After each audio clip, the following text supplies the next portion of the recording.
We're often told that the best rep range to build muscle is 8 to 12 reps. Or maybe you've heard that anywhere from 5 to 30 reps builds the exact same amount of muscle. Well, I'm here to tell you that that's wrong. In fact, there's one rep range that I've consistently found produces better muscle growth than any other. And it makes scientific sense as well. It's one of the biggest reasons I took my biceps from this to this, and it's a principle I've personally seen help dozens of clients. Let's get into it. All right, guys, and by the title, you probably realized that this is a low rep range, specifically around 4 to 6 reps. And this isn't just gonna be bro science or my personal experience. There's actual merit behind this. And today, we'll talk about why this rep range can help you build more muscle and ultimately build an aesthetic physique faster. Firstly, guys, to understand why these low rep ranges are better, we have to talk about muscle growth. Guys, muscle growth only occurs from one thing, and that's mechanical tension. Or in other words, the tension that your muscles receive as the rep is slowing. The closer to failure and the more slowing of the rep, the more mechanical tension your muscles will receive, right? This is the cause of muscle growth.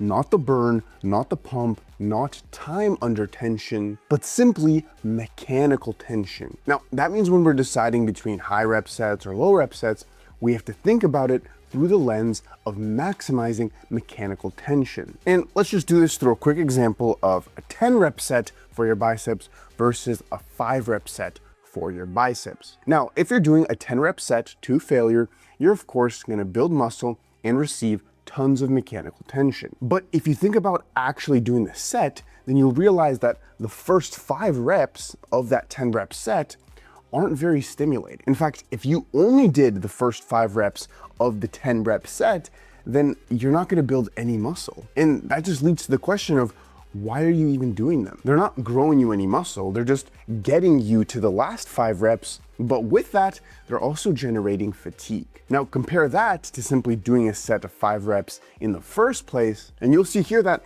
every single rep is building muscle and there's no excess fatigue. And if we look at the chart here, we'll see that the higher reps that you do, the more that you're wasting your energy on non-stimulating reps, and the more you're generating fatigue rather than stimulus. All right, that's cool and all, but Dema, why does this even matter? I mean, we all know that if you train to failure or proper intensity, then you'll build the same amount of muscle in each rep range. And that's true, but it's not the whole story. Because although that may be true simply comparing 2 sets, there are many benefits to doing these lower reps, which can absolutely help you build more muscle in the short term, medium term, and long term. So let's go over these benefits. Firstly, and we kind of mentioned this, we have less fatigue. And there's 2 types of fatigue that low reps minimizes. Firstly, we have intra-workout fatigue. When you're doing lower reps, you will accumulate less fatigue as the workout goes on. That means that for the latter sets in your workout, you're gonna have more energy,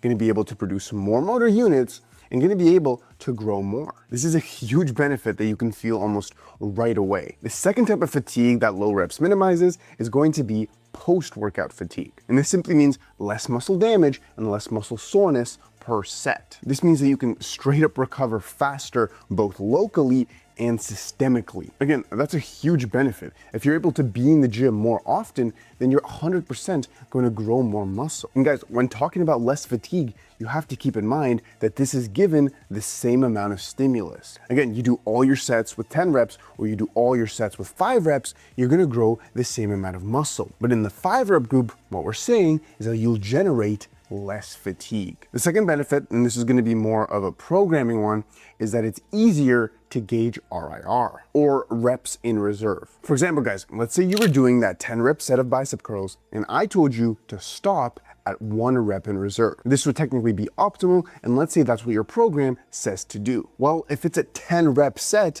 then it's going to be very hard to know exactly what's 1 rep in reserve. You may stop thinking you could have only done 1 more, but easily could have done 3 more. Or you may have stopped thinking you had 1 rep left when really that was your final good rep. Compare that to doing the same task with a 5 rep set, and suddenly it becomes way easier, simply because you're doing less reps. This is gonna make it so that you can have more consistent sets day by day and week by week, and so that you can consistently program a certain RIR. For anyone more advanced or looking to be more optimal, this is a huge benefit. The third benefit, and this one can be huge, we have less discomfort. If you're doing a lower rep set, then you're gonna have less burning, less pump, and less cardiovascular demand during your set. This is gonna make it so that you feel less negative sensations while doing your set. And the less negative sensations, the more that you can fully focus on the set and therefore can produce more motor units. And guess what, guys? Producing more motor units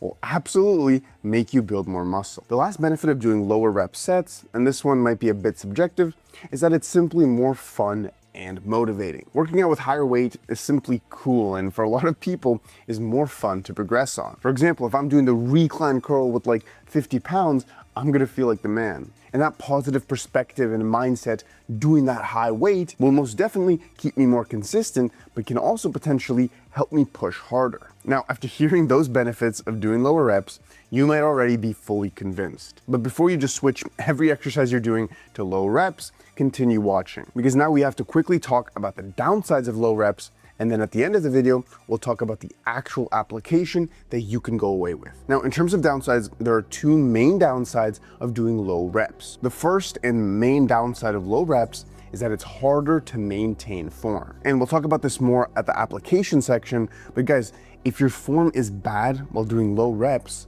then none of the benefits even matter. Because if your form is bad, then you're receiving less stimulus, less mechanical tension, and again, at that point, none of the benefits matter. And the second downside to doing low reps is that it's going to be harder to progressively overload. Essentially, increasing from 4 to 5 reps is a higher percentage increase than increasing from 10 to 11 reps. So that means that workout to workout, week to week, you're going to be progressing slower. Now, in reality, this means absolutely nothing when it comes to growing muscle, but for all you guys that are obsessed with progressively overloading, this might be a downside. Now, lastly, guys, before we talk about the application and exactly how you should apply low reps, if you've been getting value from this video or any of my other videos and are serious about developing your aesthetic physique, then I highly recommend you check out the Ascension System. Inside, you get the full aesthetic split, prioritizing the shoulders, back, and biceps, in-depth video tutorials for every optimal exercise, and if you get it now, access to every future module for absolutely free. Recently, I've been working on adding many new modules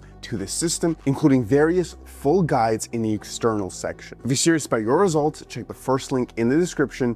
I can't wait to see you there. All right, guys, now we're all convinced that low reps are the best. But before you start doing them, let's talk about the application. Because there's two things that you have to ask yourself before you start doing low reps. Can you maintain good form? And do you have self-control? When it comes to form, guys, when we're doing lower reps, we have to standardize every rep. And if you can't standardize it and maintain all your form cues, for example, if your upper arm lifts up on a recline curl, if your elbows start coming in on a lat pull down, then stop doing low reps. They'll have no benefit for you if you can't standardize them. The second thing is going to be your discipline and self-control. If you're doing lower reps, are you going to use this as an excuse to overshoot on every set or to ego lift? Because I know a lot of people are going to struggle with this. If your program says to train with 1 rep in reserve, and now you're constantly overshooting and going beyond failure every set because you have no self-control to pick the right weight, then again, you shouldn't be doing lower reps, and it's gonna cause more harm than good. But if you're telling me that you have your form and your discipline covered, then here's how you should apply low rep training. Firstly, you're gonna start with lower skilled and stable movements. For example, something like a press on a Smith machine where you're lying down, or a preacher/recline curl where you're fully locked in. On these type of more simple movements that are stable, then doing lower reps can be a good idea for most people. Now, of course, there's still gonna be idiots that can mess up a press and a curl, but for most people, it's going to be easier to maintain proper form. And again, presses and curls are just my personal opinion. You may have other movements that you find simple and stable. Start with those when implementing low rep training. The second thing you wanna do is you wanna avoid low rep training on new, unstable, or very technical lifts. On these movements, it's much harder to maintain the proper form when you lower the rep range. For example, the unilateral rear delt fly is a little bit more unstable and technical, and when you lower that rep range, other muscles can definitely get involved. Lat pull down is another example where, although it is quite stable, the problem with it is I see many people lower the rep range and then automatically do horrible form. They no longer flare their elbows, they no longer stay upright, and again, at that point, low reps becomes useless. So essentially, when it comes to applying low rep training, make sure that you can maintain your form and have the discipline to actually train properly. From there, start with your most low skilled and stable movements and add exercises that you see fit from there. And with that said, guys, that is the full guide and full reason why low rep training absolutely marks. Comment any questions down below and let me know what exercises you're doing for low reps. Leave a like if you learned anything or just enjoyed the video, and subscribe for more content every single week. And remember, if you're serious about your results, then check the first link in the description for the Ascension System. Thank you for watching.